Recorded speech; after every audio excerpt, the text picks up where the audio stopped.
High friends, Mahanadhi serial next எபிசோடுக்கான promo என்னென்னு பார்க்கலாம் வாங்க. சேனலை சப்ஸ்கிரைப் பண்ணிக்கோங்க, மறக்காமல் பெல்லைக்கானையும் கிளிக் பண்ணிக்கோங்க.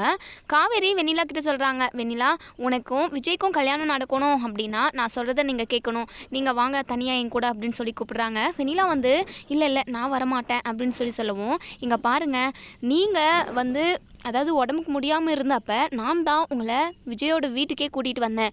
எனக்கு விஜயோட சந்தோஷம் மட்டும்தான் முக்கியம்.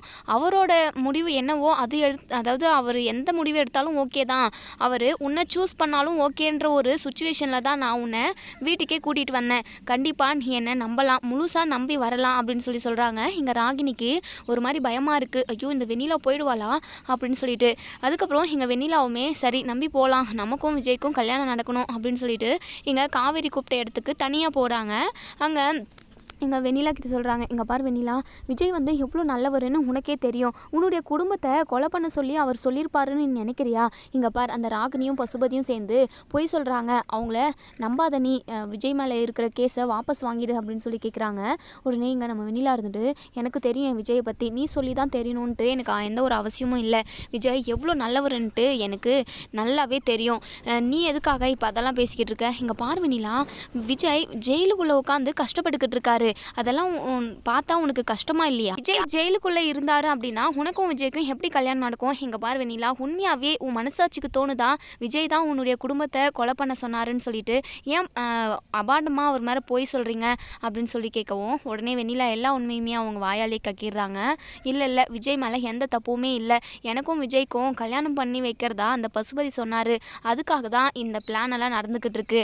விஜய் மேலே எந்த தப்புமே இல்லை, என்னுடைய குடும்பத்தை கொலை பண்ண சொல்லி அவர் சொல்லவே இல்லைன்னு சொல்லிட்டு அவங்க வாயாலேயே எல்லா உண்மையும் சொல்லிடுறாங்க. இந்த அன்பரசும் பசுபதியும் ராகினியும் சேர்ந்து தான் ஒரு திட்டம் தீட்டியிருக்காங்கன்ற விஷயத்த அவங்க வாயாலே சொல்லிடுறாங்க. காவேரிக்கு ரொம்ப சந்தோஷம். காவேரி ஒரு சூப்பரான ஐடியா பண்ணியிருக்காங்கன்னு சொல்லலாம். அவங்க ஆஃபீஸில் வேலை செய்கிறாங்க இல்லையா, அவங்கக்கிட்ட சொல்லியிருப்பாங்க வெண்ணிலா என்னெல்லாம் பேசுகிறாங்களோ அது எல்லாருமே ரெக்கார்ட் பண்ண சொல்லி. அதுக்கப்புறம் இங்கே நம்ம வெண்ணிலா கிட்ட எல்லா உண்மையும் வாங்கிட்டதுக்கப்புறம் காவேரி வீடியோ எடுக்க சொன்னாங்க இல்லையா, அவங்கள பார்க்குறாங்க. ஓகேவான்ற மாதிரி, ஓகே மேடம் சூப்பராக வீடியோ எடுத்தாச்சு, இனி சார் ஜெயிலுக்குள்ளே இருக்க வேண்டிய அவசியமே இல்லை, அவரை வெளியே கொண்டு வந்துடலான்ற மாதிரி செய்க பண்ணுறாங்க. காவேரிக்கு ரொம்ப ரொம்ப சந்தோஷம். அதுக்கப்புறம் எங்கள் வெண்ணிலா கேட்குறாங்க, எனக்கும் விஜய்க்கும் கல்யாணம் நடந்துரும்ல, எங்கள் கல்யாணத்துக்கு குறுக்கா நீ எந்த ஒரு விஷயத்தையும் செய்ய மாட்டல, நீ அதாவது விஜய் வாழ்க்கை விட்டு வேலைக்கு போயிடுவில்ல அப்படின்னு சொல்லி கேட்குறாங்க. உடனே நம்ம காவேரி சிரிக்கிறாங்க. ஏன் வெண்ணிலா, உனக்கு கொஞ்சமாவது மனசாட்சி இருக்கா? உனக்கு பிடிச்ச வாழ்க்கை கிடைக்கல அப்படின்னா பிடிச்சவங்களோட வாழ்க்கையும் நல்லா இருக்கணும்ன்ட்டு நினைக்க மாட்டியா நீ? இங்கே பார், வற்புறுத்தி வாழ்கிறதுல என்ன சந்தோஷம் இருக்க போகுது? வெண்ணிலா, நீ பண்ணிக்கிட்டு இருக்கிறது ரொம்ப தப்புன்ற மாதிரி காவேரி சொல்லிக்கிட்டு இருக்காங்க. இனி என்ன நடக்கும்?